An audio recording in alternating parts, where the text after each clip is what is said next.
ses jambes cédèrent et il tomba au sol. Un âne a travaillé sans relâche toute sa vie, pendant que les chevaux se moquèrent de lui.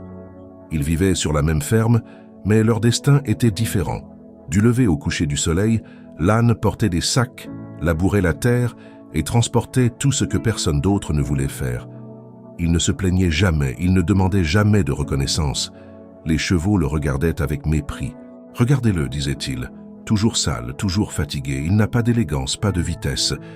Il ne sait que travailler comme un esclave. » L'âne les écoutait, mais restait silencieux.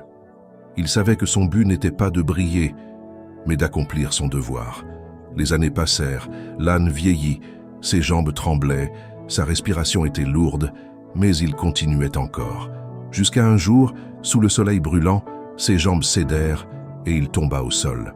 Le fermier le regarda tristement et dit « Tu as travaillé assez, il est temps de te reposer. » Pour la première fois, l'âne fut libéré de sa charge et les chevaux rirent. « Tant d'années de travail pour finir vieux et inutile, » disait-il. « Nous ne finirons jamais comme ça. » Mais le destin avait d'autres plans.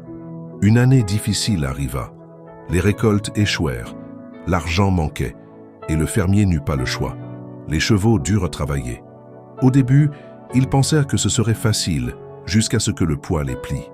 Leur corps, habitué au confort, ne pouvait pas le supporter. Sueur, blessures et épuisement les brisèrent. « C'est impossible !» crièrent-ils. « Nous n'avons pas été faits pour ça. » Mais personne ne les écouta, tout comme personne n'avait jamais écouté l'âne. De son coin, l'âne observait en silence.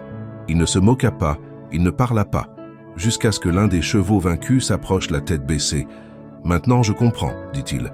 Ce n'était pas de la faiblesse, c'était de la force. Ce n'était pas de l'esclavage, c'était du sacrifice. » L'âne répondit calmement. « Le temps met toujours tout le monde à sa place. » Certains le comprennent tôt, d'autres seulement quand il est trop tard. Morale de l'histoire. Dans la vie, beaucoup se moquent de ceux qui travaillent en silence, ceux qui s'efforcent sans se vanter. Ils croient que le confort durera éternellement. Mais le jour où la vie change, tout le monde n'est pas préparé à porter le poids du sacrifice. Respectez ceux qui travaillent dur, car quand le moment arrive, tout le monde ne peut pas endurer. Et quand ils comprennent, il est trop tard. Si cette histoire vous a fait réfléchir, partagez-la avec quelqu'un qui a besoin de l'entendre aujourd'hui et laissez un cœur si vous croyez que l'effort discret paie toujours.